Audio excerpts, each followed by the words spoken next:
Hello and welcome back to my channel. A couple of weeks ago I took a trip to Serbia. Why?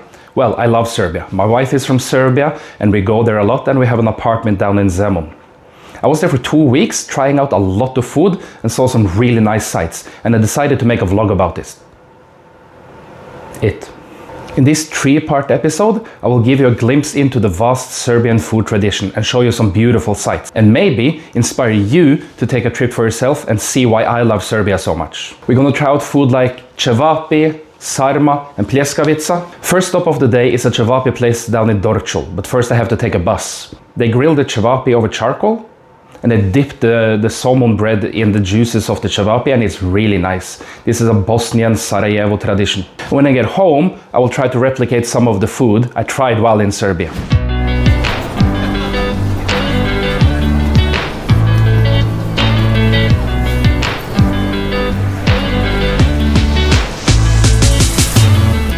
This fire is really close to the grill.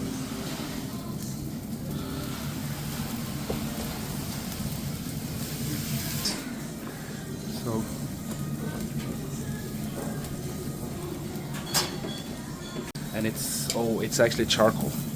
Yeah, that's the best. Charcoal, and as you see, it's very hot. That fire is very near. Yeah. And you're dipping the bread in. Only what Cevapi release. Yeah. So you're sucking it up. Just sucking up. That's it. No oil. No nothing. No nothing. And this is lepinja bread or salmon bread? Salmon bread. Yeah. This is original recipe for bread and for Cevapi from Sarajevo. Yeah, I heard that's one of the best. Same with burek. I heard from Bosnia it's a very good burek recipe there. Yes, you have plenty of Ćevabdžinica here in Belgrade that are very, very famous. And if you want to try that, you need to get up early and stand in line. Oh yeah. And here it is. I asked the chef how the locals eat it, and he said with kaymak and onion, so I said, hey, that's what I'll take. And I have to be honest, kaymak isn't my favorite. I prefer my Ćevapi with urnebes. Anyway, this was a very good Ćevapi and I highly recommend this place. Leave a comment below and let me know how you like your Ćevapi. Do you have your own favorite Ćevapi place? Next, there's time for about 30-minute walk over to the beautiful church of Sava. A church unlike anything you've ever seen before.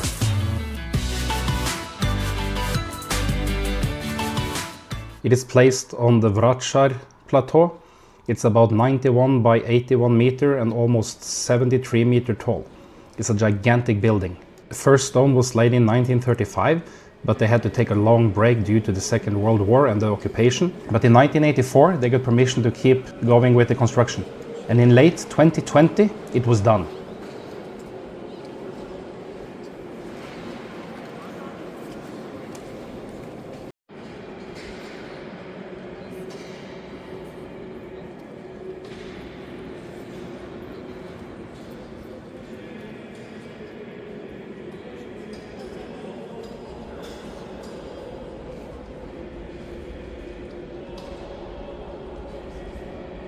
Here I'm heading down into the crypt. That's also a beautiful place. This was one of the first places that was open before the main hall. Whenever you come to Belgrade, take a trip to Sava and see for yourself. It's magnificent.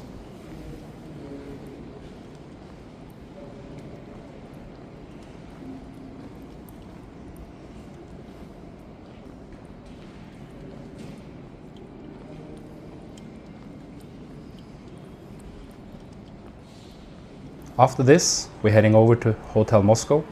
It's about 20 to 30-minute walk from Sava. Or you can jump on a bus. Hotel Moskov is my wife's favorite building in Beograd. And with a facade like this, I can't blame her. They have a very fancy looking restaurant, and they have a very good selection of cakes and other desserts. Perfect for dinner or just sit and chill with a glass of wine and some good cakes.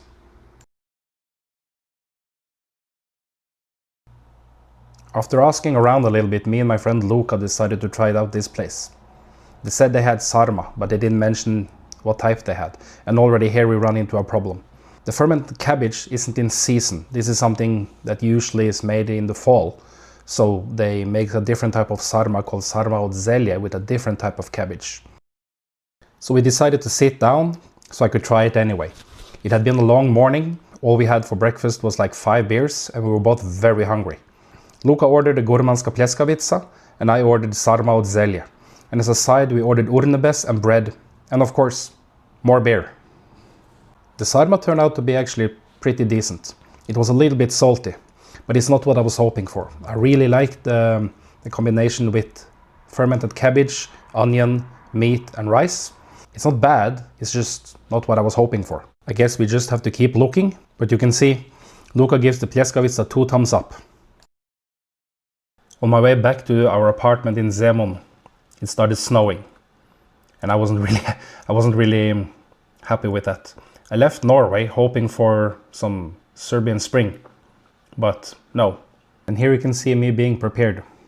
I brought shorts because, let's face it, I was expecting good weather when I booked this trip. Anyway, time for some rest. See you in the next one.